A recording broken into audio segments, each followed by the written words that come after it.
جارکوێکەن و بینەری زوومن ئەم کاتان باش چەند ڕۆژی ڕابردوو لە هەرێمی کوردستان لە هەولێر ڕێوڕسمێک شتێکی دیاریکراو بەڕێوەچوو ناونرابوو نزای نیشتیمانی ڕاستی نزای نیشتیمانی ڕاستیەکەی بە نوێنەری پێکهاتەوە ئاینە جیاوازەکان لە هەرێمی کوردستان بۆ ببوونەوە و نزایان کرد ئەمە کاردانەوەی لێکەوتەوە بەشێکی باش ڕاستیەکەی لە مامۆسایانی ئاینی تەنانەت هێزە ئیسلامیەکان بەستی ئیسلامی سیاسیە ڕەوتە جیاوازەکانیش بە دڵنیاییەوە جۆرێک لە نیگەرانیان هەبوو پێیان وایە ئەمە بۆ برەودانە بە شتێک بە پرسێکی دیاریکراو کە ناوی ئاینی ئیبراهیمیە هەرچەنە یەکێتی زانایان ڕوونکردنەوەیدا وتی بە هیچ شێوەیەک پرسەکە پەیوەست نییە بەوەوە و دیارە ئاینی خەڵکی هەرێمی کوردستان ئاینی ئیسلامە و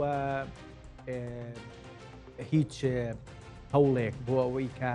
وایە ئاینی ئیبراهیمی بێتە هەرێمی کوردستان بێنرێتە هەرێمی کوردستان و برەوی پێ بدرێ لە ئارادایان نییە و ئەوانەی وا باسەکەن یان وا لێکی دەدەنەوە پێدەچێ لی تێنەگەیشت بن بەڵام بە دڵنیاییەوە کاردانەوە هەر هەبوون لیژنەی فتواش قسەی خۆی هەبوو یەک دوو خاڵی لەو بارەوە باس کردووە ئێمە ڕاستیەکەی لەسەر ئاستی ناوچەکە شتێک هەیە پێڵەن ڕێکەوتنی ئیبراهیمی کە سەیریەکەین زیاتر وەکو پرسێکی سیاسی ئەیبینین وەکو ڕەهەندی سیاسی و دیبلۆماسی و بە دڵنیاییەوە دەکرێت ئابووریشی هەبێ بۆ با بڵێن نەهێشتنی گرژی و ناکۆکیەکانی پەیوەندی نێوان وڵاتانی عەرەبی و ئیسلامیە لەگەڵ ئیسرائیلە ئەمە ڕەهەندێکی سیاسی هەیە کە ئەڵێن ڕێککەوتنی ئیبراهیمی بەڵام حقیقەت ئەوەی ئێستا لە هەرێمی کوردستان و چەمکەی بەکارێنرێڵەن ئاینی ئیبراهیمی جا ئەمە بوونێکی دیاریکراوی هەیە یان نە ئاینی ئیبراهیمی هەوڵێن وەڵامی بینەوە هەوڵێک لەو بارەیەوە هەیە یان نا ڕێککەوتنی ئیبراهیمی ئەکرێ بچێتەوە سەر ئەگەری ئاینی ئیبراهیمی یان نا دیارە لە ئیمارات با بڵێن جۆرێک ئیمارات یەکەم وڵات بوو لە چوارچێوەی ڕێککەوتنی ئیبراهیمیە نزیکیەکی لەگەڵ ئیسرائیلا دروست کرد و پەیوەندی هەرێمی کوردستانیش لەگەڵ ئیماراتە لەگەڵ بەشێکی باش لە وڵاتانی کەندا و بە تایبەت ئیمارات باشە بۆیە پێدەچێت جۆرێک لە گومانەکە لەوە سەرچاوەی گرت بێ دوجار بەرحاڵ ئاین وەکو ئایدۆلۆژیا گرفتی گەورەی بۆ خەڵک ئینسانی ئەم ناوچەیە دروست کردووە خۆ ئەگەر جۆرێک لە نزیکی لە نێوان ئاینە ئیبراهیمیەکان هەرس ئاینە ئیبراهیمیەکە ئیسلام مەسیحیەت لەگەڵ جوو دروست ببێ بۆچی خراپە ئەگەر خەڵکەکە لە مەینەت و ئازار و دووزانم شەڕ و کوشتار دوور بخاتەوە منەموو هەم بڵێ ئەمانە لەگەڵ دوو میوانە شیەکەمەوە وردیەکەمەوە مامۆستا مەلا ئەحمەد قامیشی مامۆستای ئاینی بەڕێزیان لە سلێمانیەوە لەگەڵمانن دکتۆر کەیوان ئازادەنوەر مامۆسای زانکۆ دکتۆرا لە مێژووی ئاینەکان عادەتەن دکتۆر ئازاد لە سلێمانیەوە میوانی میدیاکانە بێ بەڵام ئەم جارە لە دووەکەوە لەگەڵمانە بێ مامۆستا مەلا ئەحمەد قامیشی دکتۆر کەیوان ئازادەنوەر سڵاوتان لێ بێ هیوادارم زۆر باش بن بەخێر بێن بۆ زووم پێم خۆشم گفتوگۆیەکەین سڵاو لە ئێوەی بەڕێزیش سپاس لوتفتان هەیە دکتۆر کەیوان لوتف لە مەمنون ئیجازە لە ئێوە فەرمووم لەگەڵ مامۆستا مەلا ئەحمەد قامیشی دەست پێەکەین دێمە وڵات بە دڵنیاییەوە مامۆستا من لە خزمەتە لوتفت هەیە سپاس دەکەم مامۆستا مەلا ئەحمەد قامیشی بۆچی لە مەراسیمی نزای نیشتیمانی نیگەرانن یان جۆرێک لە گومانی دروست کرد لای بەشێکی باش لە مامۆستایانی ئاینی و تەنانەت لایەنەکانی ئیسلامی سیاسیش لە هەرێمی کوردستان بەڵێ بەناوی خوای بەخشندەی مهرەبان سپاس و ستایش بۆ خوای پەروەردگاری جیهان لەسەر نیعمەتی ئیسلام و ئیمان هەزاران سەڵات و سەلام لەسەر گیانی پاکی پێغەمبەرمان صلی الله عليه وسلم سڵاو لە ئێوەی بەڕێز و سڵاو لە جەنابی دکتۆر میوان و هەروەها سڵاو لە هەموو بینەران کە ئێستا بە دیارمانەوە دانیشتوون لە خزمەتیان داین لە ڕاستیدا ئێمە وەکو مسلمان وەکو مامۆستایانی ئاینی ئێمە هەموو شتەکان لە چوارچێوەی دینەکانی خۆمانەوە خوێندنەوەمان بۆی هەیە هەر کەسە لە بواری خۆیەوە ئەبێ خوێندنەوە بۆ شتەکان بکە ئەمەی کە ئێستا خەڵکی پێوە سەرقاڵ کراوە طبعا دیارە هەر جارە خەڵکی ئێمە بە شتێکەوە سەرقاڵ دەکرێت یعنی وەکو بڵێ پلانێکی پیلاناوی هەیە بۆ ئەوی خەڵک سەرقاڵکەن بە شتەکانەوە بۆ ئەوی ستراتیژیەکانیان بیر ببەنەوە لە ڕاستیدا ئەمە زۆر مشکلەیە جاران ئێمە مەسەلەن ساڵانێک هەبوو بەنا خەڵکیان سەرقاڵ کردبوو بەو دینانی کە لە پێش ئیسلامدا بوون و نەماون زیندویان دەکردنەوە دوای خەڵکیان سەرقاڵ کرد بە بانگەشەی دیموکراسیەت و مافی مرۆڤ و دوای ئەوانش کە ڕوەڕاستیەکانیان ئاشکرا بوو کەوا وانە بوو ئەنجا بەناوی کوردایەتی درۆینەوە دەی ئێمە کێشەمان زۆرە ئەسڵەن لە کوردستاندا کێشەی پێکدادانی ئاینەکانمان نییە ئێمە لە کوردستاندا کێشەی ئاینیمان نییە لەکم دینکم وەلیە دین هەموو ئاینەکان بۆ خۆیان مەراسم و تقوسی ئاینی خۆیان جێبەجێ کردووە ئەمە مەسەلەن یەهودی لێیە مەسیحی لێیە هەموو دینەکان لە کوردستاندا بۆ خۆیان بە ئاشتیانە دەژین پێکەوە بەڵکو ئەوەی کە هەیە خەڵکانێک هەیە ئەو بابەتانە دەوروژێنێ کە دەیەوێت بە جۆرە لە جۆرەکان سەرقاڵیەک دروستکان ناڵەن فیتنەیەک ئەمەی ئێستا هەیە بیدعەیەکی سیاسیە بە ناوی ئاینەوە ئەوە هەم لانی ئابووریشی هەیە هەم لانی دیبلۆماسی هەیە بەڕێز لە سەرەتاوە پێشێکی جوانت باس کرد دەستت خۆش بێ ئەمە بابەتێکە بابەتێکی سیاسیە بەڵام بە ناوی ئاینەوە کە وەکو باست کرد بەڕێستان لە ئیسرائیلەوە بۆ ئیمارات و پاشانیش بۆ کوردستان ئەم شتە هەیە ئەوەی کە ئێستا پێی دەوترێ ئاینی ئیبراهیمی ئەمە كلمة حق يراد بها الباطل وشيء حقه ئێمە سەیدونا ئیبراهیم مەبەستی ئیبراهیم خەلیلی مەرزەکەی سەرەوە سەیدونا ئیبراهیم ئەوە باپیرەی پێغەمبەرانە سەلامی خوای لەسەر بێت ئەم سەیدونا ئیبراهیمە خوا لە قورئاندا باسی دەکە ئەمە قسەی من نییە خوا دەفەرمێ ما كان إبراهيم يهوديا ولا نصرانيا ولكن حنيفا مسلما وما كان من المشركين ئیبراهیم سەلامی خوای لەسەر بێ نە یەهودی بووە نە نەسڕانی بووە و نە مشریکیش بووە ئەی چی بووە ئەوە کەسێکی موحید بووە باوکی ئیمامی موحیدینە ئەمە یەک سەبارەت بە ئەوەی کە دەوترێ ئاینی ئیبراهیم و ئەو شتێک کە دەوروژێنراوە خەڵکینە با هەموو بزانین لە دنیادا وەکو دنیا هیچ وەکو مسلمانێ مەقسە دەکەین هیچ ئاینێک قبول نییە لە ئین الدین عند الله الئیسلام خواوا دەفەرمێ قسەی من نییە نەڵەن مامۆستاوای گوت لە ئەو دینەی کە لە دنیادا قبولە لای خوا تەنها ئیسلام ئەی لە قیامەت ومن يبتغي غير الإسلام دينا فلن يقبل منه لقيامتشا غير إسلام هيج ديني قبول ناكري بويا لبر أوا سيدنا إبراهيم أو دينك هاتوا من أو نوام لخومنا ناوا سيدنا إبراهيم ناوي لإيما ناوا هو سماكم المسلمين من قبل وفي هذا أو بإيما يقولوا إيوا مسلما يعني إيمن بون من ناوا كم شيء كردي مسلمان لما قابل لا كردي كشيء ديني كان هي لبر أوا خەڵکێک هەیە شتەکان تێکەڵ دەکا وا دەزانێ ئیبراهیم مەسیحی بووە و یەهودی بووە و بەڵێ ئێستا جەنابی دکتۆرا دەزانێ و ئاگادارە لە مێژووی ڕابردووە دینەکانی پێش ئیسلام مەسەڵەن کاتی خۆی ئەوانەی کەوا شوێنکەوتەی سەیدونا موسا بوون یەهودیەکان ئەوانە ئەهلی بەهەشت و ئیمانداری ڕاستەقینە بوون دوای ئەوان ئینحیرافاتیان کرد جەنابی دکتۆر ئاگادارە خوای گەورە بۆ ڕاستکردنەوەی جوولەکەکان سەیدونا عیسا مەسیحی نات ئەوانی کە شوێنکەوتەی عیسا مەسیحیش بوون کاتی خۆی لەسەر ڕێبازی ئەوانش ئەهلی بەهەشت و ئەوانش ئیماندارن دوای ئەوەی کە هەموو ئینحرافات و دینەکە شێوێندرا خوای گەورە ئاینێکی نار بۆ مرۆڤایەتی ئاینێکی عالەمی ئومەمی شمولی و کوردکراوەی هەموو ئاینەکانی پێشخۆیەتی بە بەڵگەی ئەوەش ئاینی ئیسلام ئەوەندی باسی عیسا و موسا دەکات ڕوبعی ئەوە باسی محەممەد ناکات سلامی خۆیان لەسەر بێت 300 ئەوەندە جارە ناوی موسا هاتووە 4 جار لە قورئاندا ناوی محەممەد هاتووە لەبەرەوە شتێک زۆر وروژان من پرسیاریان لێ دروست دەکەم بەڵام بە کورتی پێم بڵێ تۆ پێت وایە ئەوەی لە هەرێمی کوردستان هەیە و ناوتنا پلانێکی پیلاناوی برەودانە بۆ ئاینی ئیبراهیمی ئەمە نەخێر ئەمە هەر وەکوتم کەلیمەت حەق یوراد بها الباطل قسەیەکی جوانە بۆ مەبەستێکی خراپ بەکاری دێنن ئاینی ئیبراهیمی هو سەماکم المسلمین کاکە ئەگەر بە قسەی ئیبراهیم دەکەن سەلامی خوای لەسەر بێ ئەوە ئیبراهیم فەرموویەتی ئێوە مسلمانن نەیوت و ئێوە یەهودین یان مەسیحین لەگەڵ ڕێزن تەبعاً بۆ هەمویان ئەمە دینی ئیبراهیم ئاوایە بەڵام دێن شتەکان تێکەڵ دەکەن ئەوان ئێوەکو جەنابەت پێشتر باست کرد وا دەزانم بە تێکەڵکردنی دینەکان شتێکی جوانمان بۆ دروست دەبێت نەخێر بە تێکەڵکردنی دینەکان شیرک دروست دەبێت دینی ئیسلام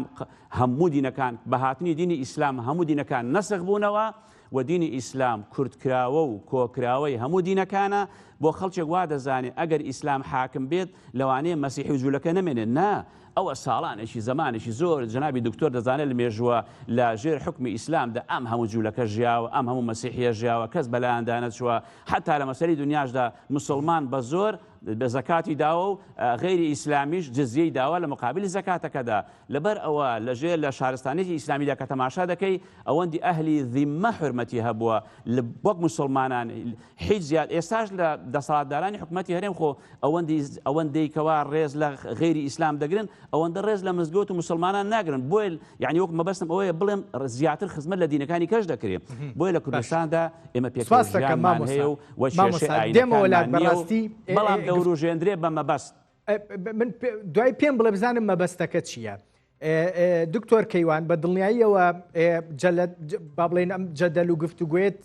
بینیوە چەند ڕۆژی ڕابردوو شتت بینیوە شتت خوێنۆتەوە توانم سەرنجی ئێوە بزانم لەو بارەیەوە ئەنی ئێوە دکتۆراتان لە مێژووی ئاینەکان هەیە و بە دڵنیاییەوە قوڵنتیایە جەدەلەکە چۆن نەبینیەوە ئێستا لارەمی کوردستانە گوزەرێ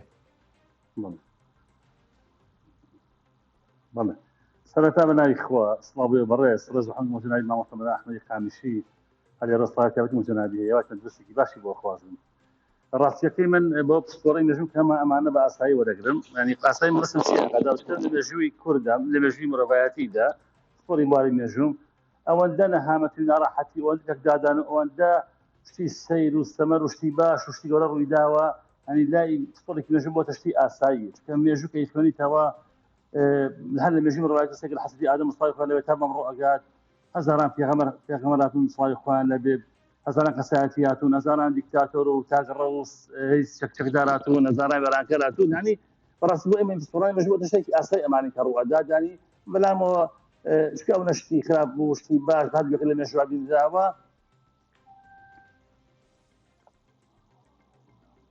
بۆیە ئەمەوەی کردووە کە بۆی ماسایی بەڵام ئەمە سپارە بۆ لیوەی یەکەمیان کەسە فەرمووت چۆن سەرەکی ئەمە ئاسایی سەرەکە ماسایی بۆ معنای نابڵێم ئەمە قوڵ ناڕەدیەکەمە نا ئەنی ئەمەش کە ڕوویداوە بووکم مێژوو ڕاتۆ ڕۆشتەوە وەڵام ئەوی گرنگە سێ خاڵ زۆر گرنگە کە من توی ئیسلامەکەم سێ خاڵ زۆر گرنگ خاڵ یەکەم ڕاستە مامۆستا جوانی فەرموو کۆمەڵگای ئێمە لە سەدا تۆم لە شاپێنجی کۆمەڵگایکی مسلمانە دۆری نەمان سوننەی شافعیشی ئاوا قسە بکەین بەڵام لە ساڵ 50شمانەیە ئاینی ترە باوەڕداری مەسیحیە باوەڕداری جووە باوەڕداری زەردەشتێر باوەڕێکتریکی ئاساییە یعنی کە تۆ کۆمەڵگا پێگەێنیت ڕاستە زۆرینەت مسلمانە خۆ مسلمان کەم قسانەکەم بەڵام نابێت ئەو 15 ژۆ بکەیتەوە و ڕێزی ئەوانی ژەقی بەڕاستی ئەنی ئەمە لە دەقیقەکانی قورئانیش بە چەند دەقە ئاسمانەکانی تری سانە ئەمان هەیە کە تۆ ڕێزگرتی مرۆڤ زۆر گرنگە خوای گەورە بە گەوری خۆی ڕێزی لە مرۆڤ گرتووە بۆیە تۆ ئەم 15 ڕێزی لێ ئەگریت حرمەتی ئەگریت و ئەوەی کە هەیەی کوبیر باوەڕ و دابودێت کەوتر لێ قبوڵەکەیت بەڵام بۆ مانایی نا مەسەڵەن تۆ بەرم لە دەسا پێنج خێدە سەر و دەسا 85 ئەمە دیکە بابێت ئەمە یەکیان دوو بەدەژایی مێژووی ئێمە کومسپڕی ما مێژووی کوردم مامۆستایانی ئاینی ئێمە بەڕاستی لە کۆمەڵگەی ئێمەدا ڕووی جوانیان بووانی باینستان بەیشتان قسە بکات مامۆستای جوان مامۆستای گەورە بوون یان نەمیشە ڕێی شادەری خەڵک بوون نەمیشە خەڵکیان وریات و دەتەوە میشە لە خەمی خەڵکا بوون ینی مامۆستا من لە مێژووی خۆم دابا بەڵام مامۆستای زۆر نازانم بە دەگمەن لێرە دەوێ باسێکرا تۆمارەکانی مێژوودا خراپ بوو ینی لە سەدان نەتوانن زۆری نێڕەهای مامۆستایانی ئاینێمە جوان و بە ئەدەب و بەڕێز و لە خزمەتی خەڵک و نیشتیمانەکان نەبوون و هەتا پێشیان مەشتی دنیایی هەر نەداوە ئەمە خاڵی دوو خاڵی سێ کە گرگە قسەسکەمیشەوەیە ئێمە کۆ دەژایی مێژوو کەوتە چەپۆکی دایکەرانی کوردستان زوڵمان لێکراوە ستەمان لێکراوە خۆشمان بەسابلکەی خۆمان کەوتە جێ بەرداشتی پیلانی ئەم دەوڵەتانەوە بۆیە تا ئەم ڕۆژ ئێمە لە بەردەم هەڕەشانەیە هەین بۆیە کاتێک ئەم مێژوومان هەیە بەڕاستی بە قەناعەتم لە بێمە هەرسێکیان بە وەردیشی بکەین بۆی بتوانین بەواقع ئەمەی ئێستا بکەین یەکیمانەوە ئێمە لە سێ مەسە خاڵ یەکەم لە یەکەمیان خالد سليمان في بيت خالد من الاسبوع والله دانا بقي انقسامي من اويك محمد كردستان معنا محمد اخواني زاران والله مش انا في قاتوا وعين دي لا هم فاشلين في كردستان داي كراودا بو هم شيء فارسين وبرغيل كاين ويش كاتك رينا دين ليش نكوا كسر مخربات بك واجا غلطي اكاك عساي غلطك عشان سياسه غلطك مرب غلط دقائق غلط دقائق ثانيه اخوي فرود دقاله وش جاري بين وش جاري كينه وش جاري كينه وش جاري بينه اما خديك موضوع كيا بويا كاد خذ الانسان يا بستكاني يكون اكثر مجريه يلوكيك يا مود اشتبه فدادر الزانه اشتبه الزانه اكل اما يسر لي ان دين كل شكاني خذ الانسان شكاني كل الدواج على قدر بدي في حكومته كل كردستان دكتور تو اتيوبيان بلاي اكريم بيروكي استيشي لسركري بیرۆکەی با بڵێن ئاینی ئیبراهیمیە ئەسڵەن شتێکی ناوی ئاینی ئیبراهیمی بێت هەرێمی کوردستان کاری لەسەر بکە سەیریکە نا سەیریکە خۆی مستەڵعەکە تازەیە ئاینی ئیبراهیمی تازە بەڵام بە مێژوو کۆنە ئەوکو ناو تازەیە مێژوو کۆنەوەیە کە ئیبراهیم سڵای خوای لێبێت کە بیستم لە حەزەتی ئادەمە کە باوکی مرۆڤایەتی واتۆ مێژووسان و بەڵام باسییان کردم سڵی وارە مێژوو کە قسە ئەەکەم دیدگای چۆنە مۆزوعی ترە پەیامبەران لەو بوون یعنی چه موسا کوڕی عیمران سڵای خوای لەبێت چه عیسا کوڕی مەریەم چه محەممەد کوڕی عەبدوڵڵا خوای لەسەر بێ ئەمانە هەموویان لە نەوەی ئیبراهیم بوون یعنی یەک لە ستەی پێغەمبەران ئەمە لە مێژووی مرۆڤایەتیدا بۆیە هەر سێ ئەمجار لەو ئەم ئەمە هەر پاڵەوەشە لە هەموو ئاینەکانی ئاسمانیەکاندا تۆنانی ئەسمانی زەمینیمانەیە ئەم سی ئاینی گەورە من کە مێژوو ئەستەماوەتەوە و کتێبیان کە تەوراتی جوو ئینجیلی مەسیح و قورئانی مسلمانەکان ئەم سی ئاینە دوجار ئەترێ بڵێن ئیبراهیمی چکە دوادە شتەکەیان گەورەکانی ئیبراهیمە بەڵاترێ بڵێن نوح و ئادەمی شەرە هەمان کاتە چکە دوجار باوکەمیان ئادەمە ئەمە دیکە مۆزوع هەیە بەڵام زاراوەکە تازەیە بەچی ئەمینە ئەم مێژووە لە ئاین کەسی ئاینی ئاسمانی سی ئاینی گەورە نەسی ئەفسیان وارە بوحدانیەت هەیە لە مێژوودا دژمنێک دژمنی ئەوون کە لەوانەیە ئاینی مەسیح زۆری بۆ ئیجوو هێنابێ ئاینی ئیسلام زۆری بۆ مەسیح هێنابێ بەحکمی ئاینی تازەترە ئەمە دوجێ ئەمە دوجێ ئەمە لایەن بە سیاسی کراوە لایەن سیاسیەکانی مێژووەوە دەسەڵاتدارەکانەوە ئەمانە بەکارهێنرا و بەس سیاسی خۆیان دوجێ هاتوون ئەم ئاینانە کراون بە گژیەکدا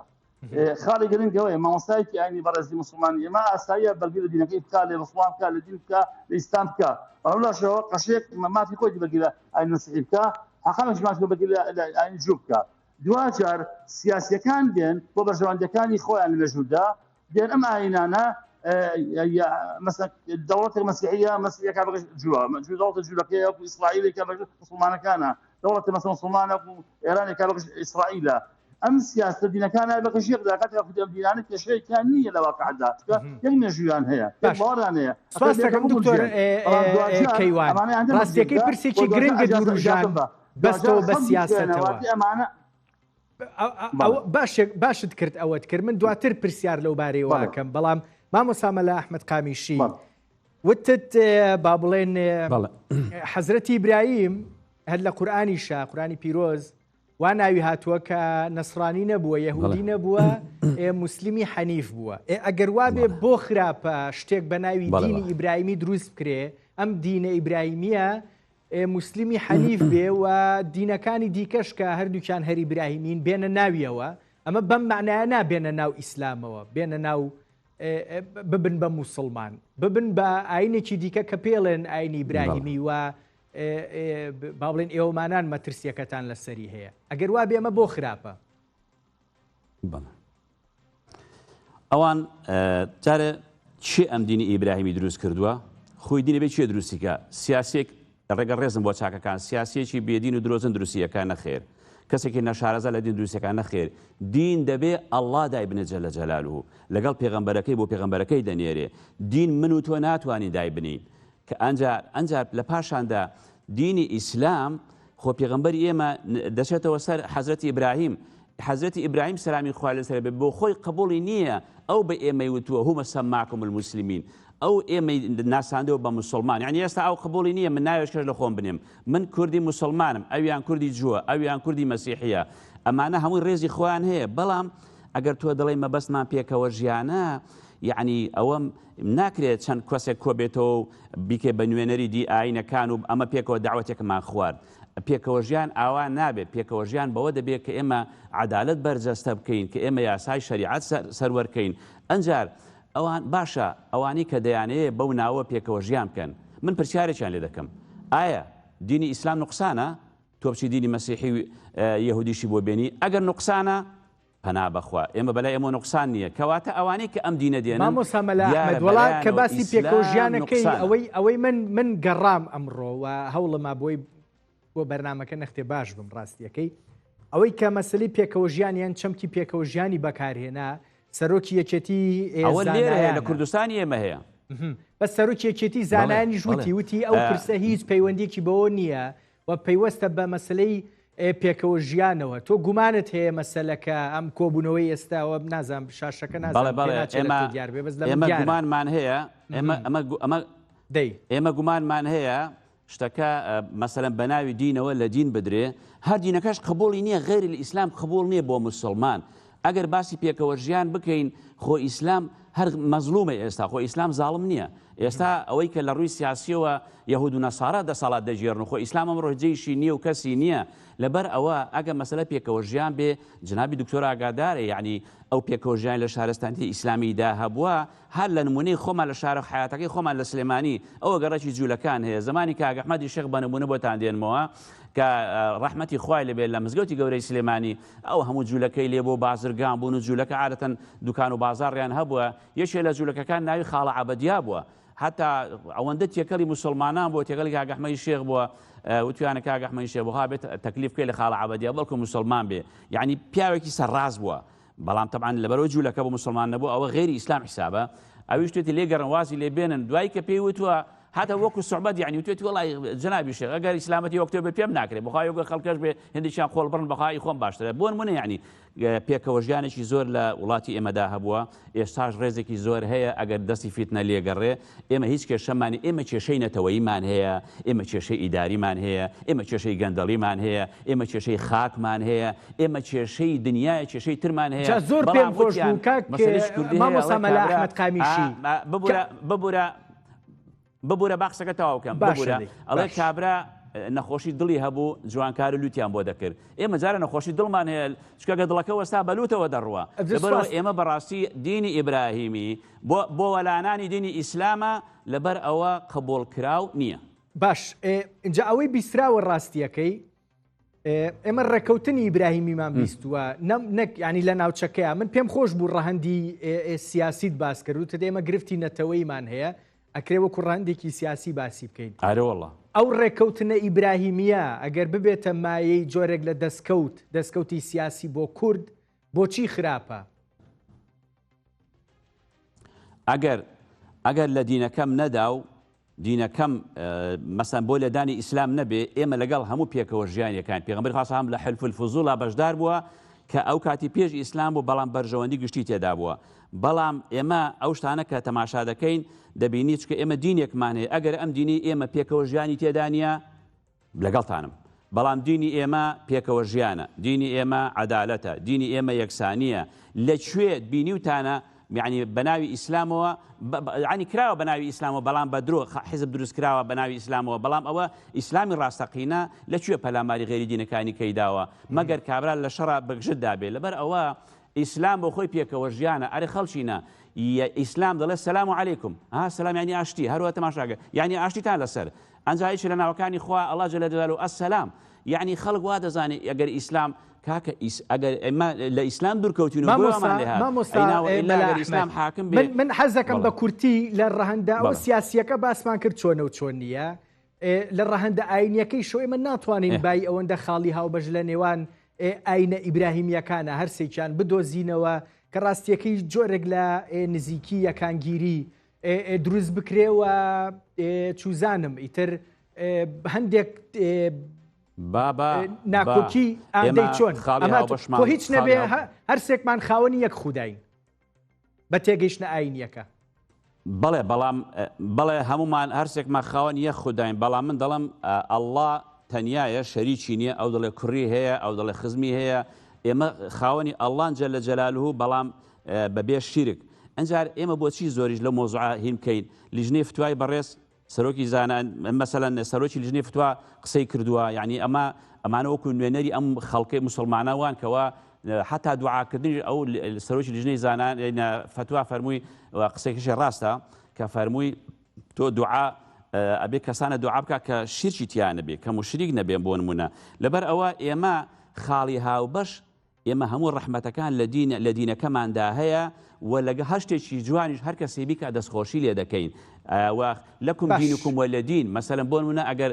جوویەک یان مەسیحیەک دارێک بچێنێ دەستخۆشی لێ دەکەین خزمەتێ بکە دەستخۆشی لێ دەکەین ئەوە بە پێی بیر و باوەڕی خۆی بەڵام ئەگەر مەسەلەکە ئەوە بێ بڵێن بۆ نمونە تۆ دینەکان لە قاڵب دەی ئەمە عولەمەیەکە بە ناوێکی تر ئێستا جەنابتان دەزانن عولەمە یعنی لە قاڵبدانی هەموو مرۆڤەکان هەموو یەک جلوبەرجی لەبەر بێ هەمووی بێسمێڵ بێ هەمووی یعنی نەوعێک بێ ئاوە ئێستا عولەمە بەرەو فەشەل لە دێمەوەلات مامۆستا ئەحمەد قامیشی بە دنیایەوە دکتۆر کەیوان ئازادەنوەر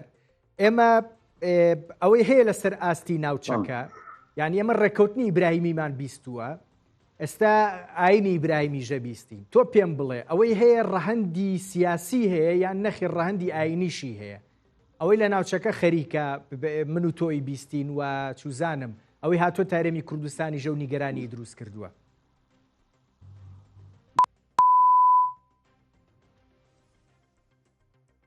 باش پەیوەندیم لەگەڵ دکتۆر کەیوانە پچڕاوە بە هەوڵ بن هاوڕێیان چارەسەری بکەن بۆ ئەی بتوانم درێژە بە گفتوگۆکەم بە مامۆستا مەلا ئەحمەد قامیشی بەڵێ ئەوەی ئێمە بیستومانە و هەندێکی شت باس کرد ڕاستیەکەی ڕەهەندی سیاسی بوو تۆ دڵنیایت یان پێتان وایە خوێندنەوەی ئێوە ئەوەیە کە لە ژێر چەتری ئەم ڕەهەندە سیاسیەیە ئەم قسە سیاسیەیە ویستێکی ئاینی ویستێکی دینیش بوونی هەبێ و ویستەکەش مەسەلا وەکو ناوتنا لێدانە لە ئاینی ئیسلام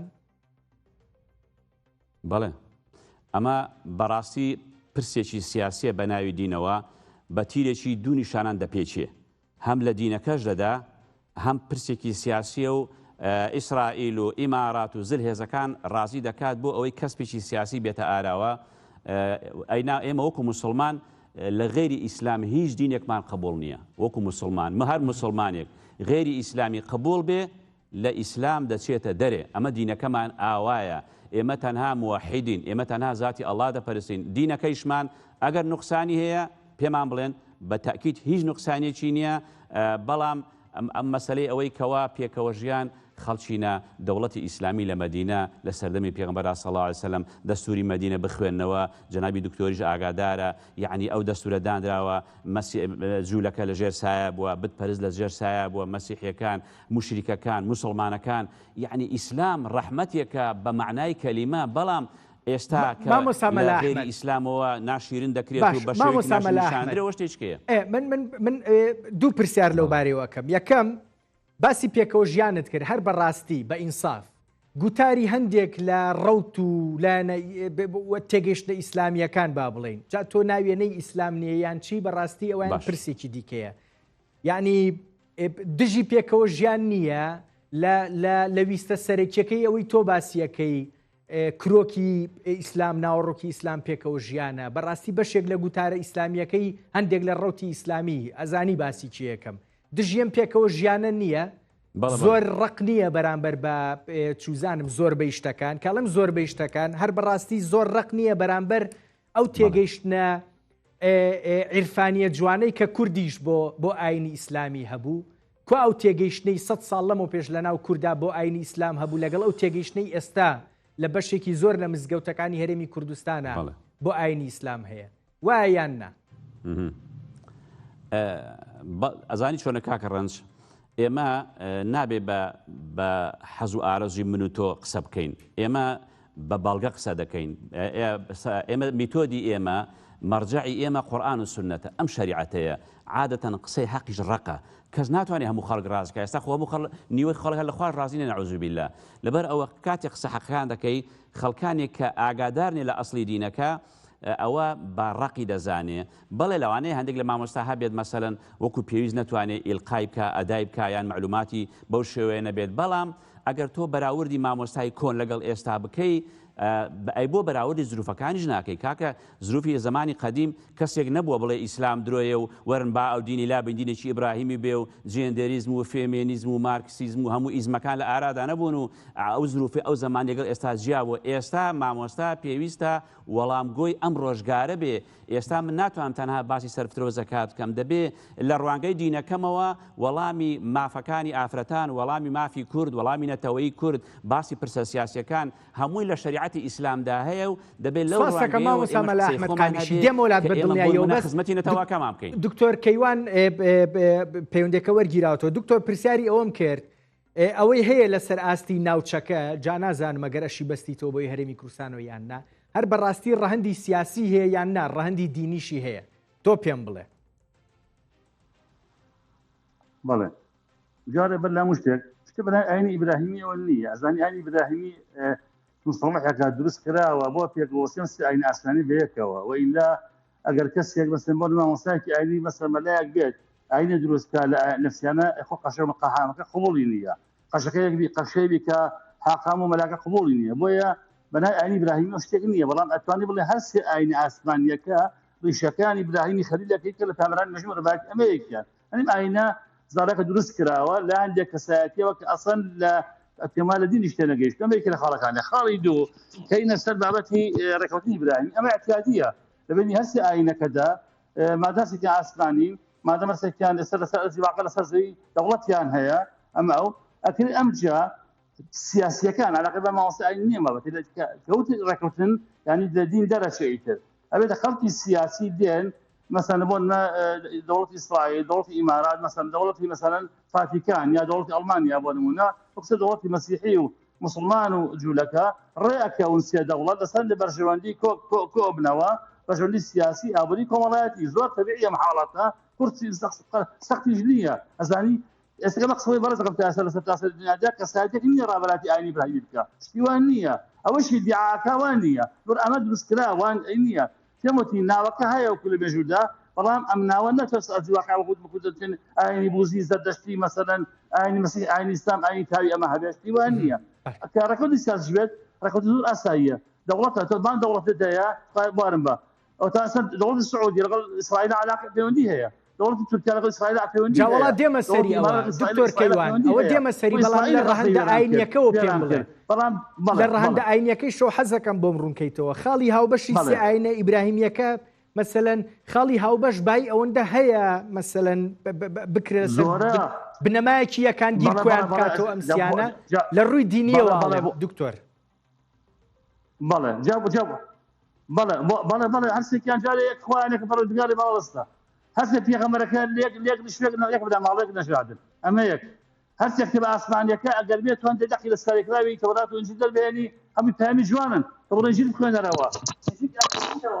هەر ئینجیلە باوەڕ بێ سەدان پەیامی جوانی تایە تەورات سەدان پەیامی جوانی تایە قورئانەوە باز ناکرێت پەیامی زۆر جوان هەیە نزیکاتیان بێ زۆرە بۆچی نیانە بەڵام دوواجار مادەم هەرێکیس ئاینی سەر بەخۆیە دکتۆر گیان دکتۆر تا مایکەکەت بۆ چاکەن دێمە وڵات باش دێمە وڵات بە دڵنیاییەوە تا مایکەکەت بۆ چاکەن مامۆستا مەلا ئەحمەد قامیشی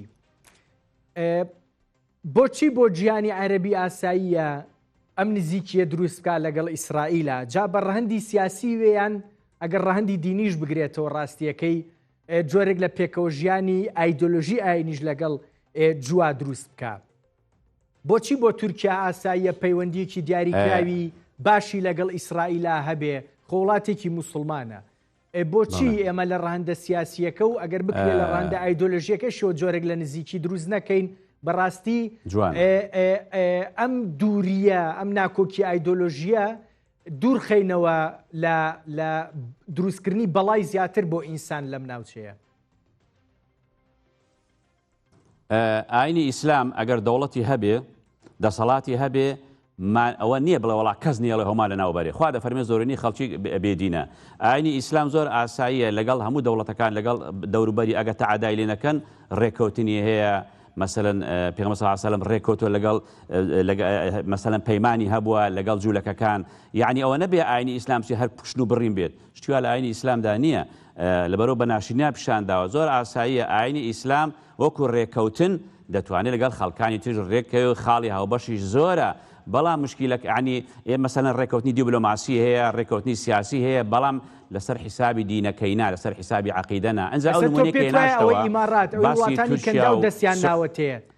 مامۆستا مەلا ئەحمەد ئەوەیە کە تۆ نیگەرانی لێی پێدەچێ بەرەو ئەوە بڕوا هەر ئەوەش هاتۆتە هەرێمی کوردستان نەخێر ئەوەی ئەوان ئەوە نییە بۆ چونکە ئەوان بە ئەوان ئاراستە دەکرێن لەلایەن ئیسرائیل و زلهێزەکان و ڕۆژ ئاواوە ئەوان بەرنمەکەی ئەوان جێبەجێ دەکەن ئەنجا ئەگەر تۆش دەڵی سعودیە و تورکیا بڵێ ئەوانە خەڵکەکەی موسڵمانە و سەرکردەکانیشان نوێژ دەکەن و لەوانی هەندێکشان عەقیدەیەکی ئیسلامیشان هەیە بەڵام سیستەم و سیاسەتەکە ئیسلامی نییە و ئەلمانیە و ئەوەی تورکیا هەموو دەزانی کە وای ئەتاتورکە و لەبەرەوە ئەو دەوڵەتانە بڵێ ئێستا خۆمە دەوڵەتە ئیسلامیەکان دەوڵەتە عەرەبیەکان هەمووی تقوسی دینی ئازادەتیە نوێژ و ڕۆژوچکە زەرە بە پەزەکان ناگەێنێ بەڵام ئەگەر بڵێ شریعەتی ئیسلام قورئان و سونەت حاکم بێ بەگژت دادێن ئەوە تا خۆ لای خۆشمان ئامادە نەبوون لە پەرلەمانی کوردستان شریعەتی ئیسلام لە ساڵی 2015 تەنانەت سەرچاوە یەکەمی دەستوریش بێ. باش سپاس دەکەم مامۆستا مەلا ئەحمەد بەوەی یەک دوو گرفتەوە کاتم کەمما بە دکتۆر کەیوان با بچمەوە لای دکتۆر کەیوان یەک شتم پێ بڵێ نازانم ئەدویست ئەوەی پێشتر چی بڵێ بەڵام مەسلەی ئەم نزیکیە ئایدۆلۆژی ناوبنەی ئاینی ناوبنەی سیاسی ناوبنەی هەرچێکی ناونەی ناوی بنێ بەڵام من لە ڕووی ئایدۆلۆژی ئاینیەوە بەلامەوە مەبەستە بووە بە پێویستی بۆ ناوچەکە بەڕاستی بۆ ئەوەی خەڵک لەم ناوچەیە چیتر بە دوور بێ لە بەڵای شەڕ بەڵای چوزانم ناکۆکی سڕینەوەی یەکدی. بەڵێ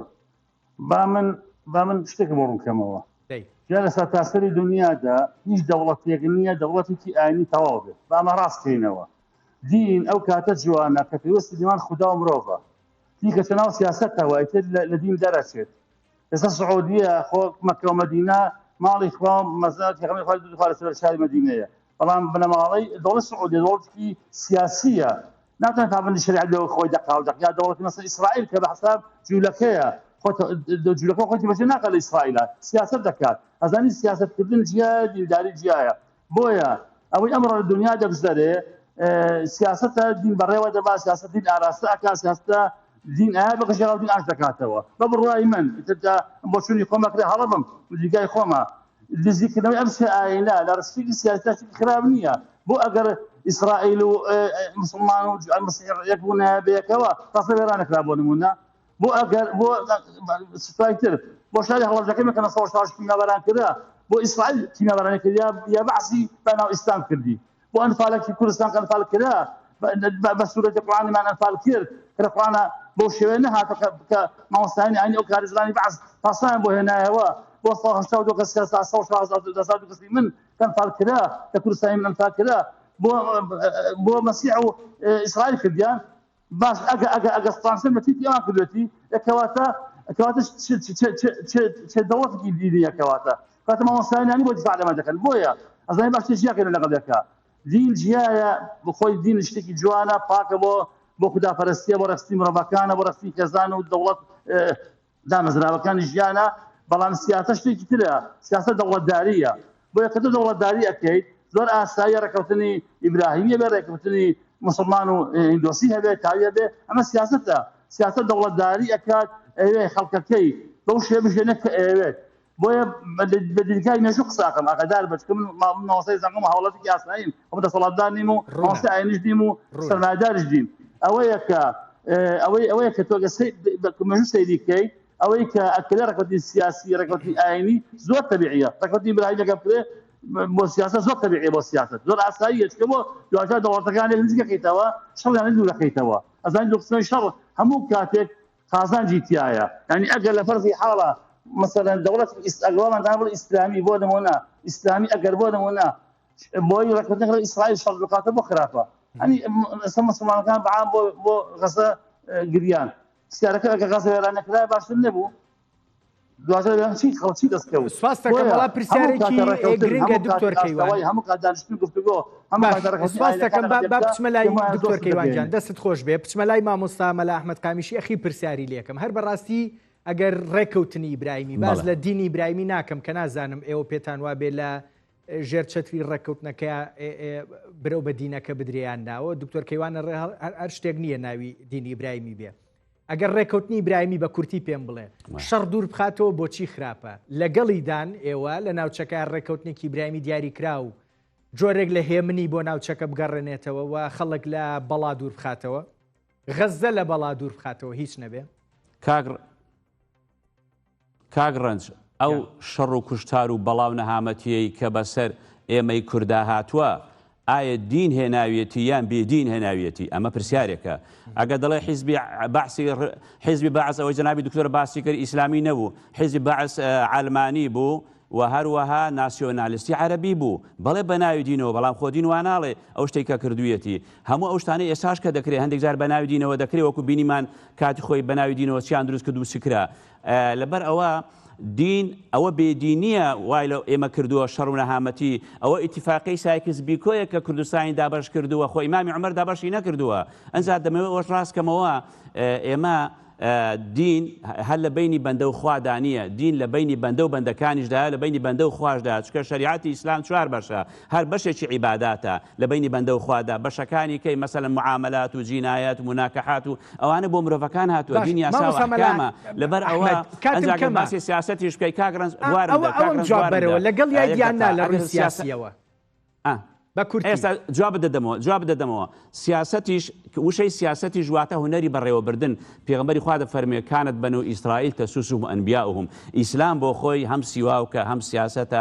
هەم دینداریە هەم دین و ژینە هەموو شتێکە بەڵام ئەو ئیسلامە ڕاستەیکەوە لە قورئان و سونەتدا هەیە ئەنجار ئیسلام لەگەڵ هەموو ڕێکەوتنێکە کە پێکەوە ژیان بێت بەڵام لەگەڵ دینی غەیری ئیسلام نییە ئێمە دینی ئیبراهیممان قبول نییە بەڵام ڕێکەوتنێکمان قبولە کە لە بەرژەوەندی هەموواندا بێت جا من